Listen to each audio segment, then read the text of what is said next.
these some badass little kids.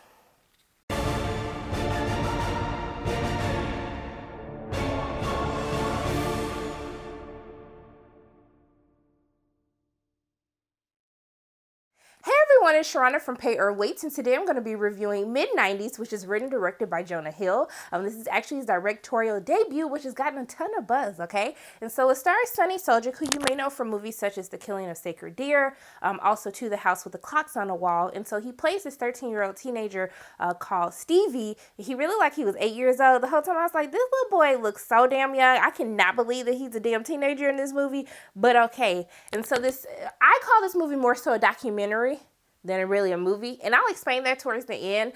But it centers around his life in the mid-90s growing up. And so it navigates through his life, through his time at home. He kind of has a troubled home with the relationship with his asshole brother played by Lucas Hedges, whose name is Ian. And then he also has like kind of a dependent mother who is played by Catherine Waterston, who you know from Fantastic Beasts. And so he meets a group of older, I want to say trouble youth, but they're not really trouble youth. They're just some badass little kids that he meets through skateboarding. And so they kind of take him in. And so this kind of movie just navigates his relationship with his friends as he's getting to know them, as they're getting to know him, then also while he's dealing with some of the issues at his home. And so I have to say, when I went into this movie, I was like, Lord, this is going to be another hyped up movie that I got to sit and watch and see.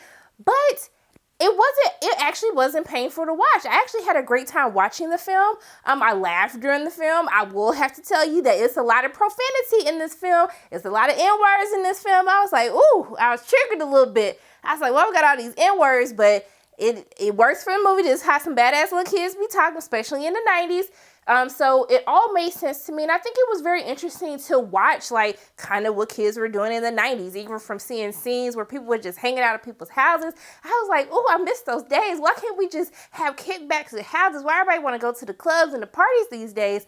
But I think that a lot of people can relate to it. They call this a skateboarding movie because the main part of their bond is the kids skateboard. And actually, I have to talk about one of the standouts in this film. His name is Nikhil Smith. He plays Ray. He's kind of the leader of the group, the cool kid of the group. And he kind of develops a cool relationship between Stevie, more of a mentoring role. And so what I loved about Nikhil Smith, who is actually a pro skateboarder in real life, he's also a musician. He's a model. He's just doing the damn thing. He just does it all. And so I think this is probably one of his first feature films. And I think that's a great testament to the casting that they did, how they casted the kids that they had to play. It just gave it a more realistic feel and vibe to the movie. And so he was definitely one of the standouts for me. Just how level-headed he was, how he kind of had this story on him trying to escape from his circumstances and how he's trying to do that through skateboarding and how that kind of changes the dynamics between him and some of his friends within the group.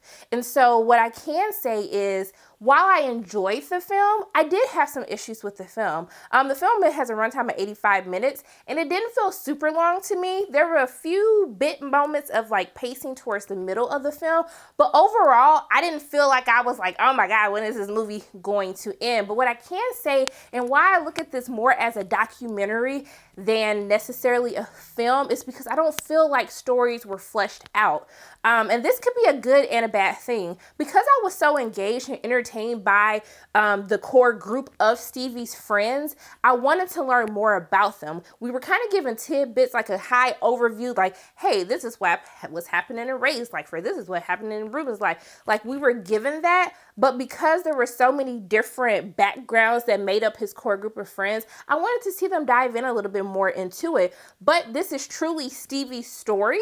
But as we can see, there's something that Ray says in the middle of the film where he was just like, you might be thinking what you're dealing with is very hard, but if you learned a little bit more about everyone in this group, you wouldn't want to trade your life for nothing. And so it leads to kind of this big climactic end. Like, there's this thing that happens, and I was just like, that's the end of the movie, like the movie over. Even how the movie starts, it's like this long ass intro, and I was just like, okay, like, do it need to be this long?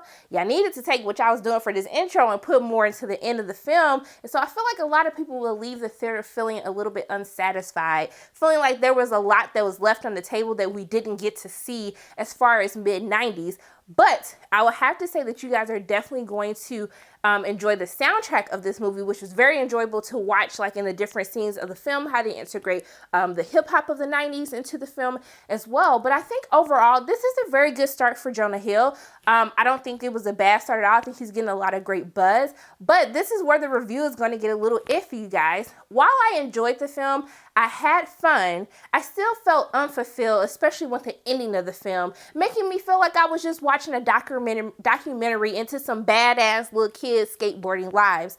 And so because of that, I wouldn't necessarily spend my money to go to the theaters to watch this film. So that is why for me and my coins, I'm going to have to say wait. I'm going to have to say wait to see this. I would say that if you're into a lot of indie films, if you're into the skateboarding aspect of it, or you're just want to kind of have that nostalgia of the 90s and like, you're like, yeah, I was one of these badass little kids. Like, let me go watch this movie. Then yeah, I definitely think that you will enjoy it. I just don't think it's something that I'm about to go spend $20 on a full price ticket to go see.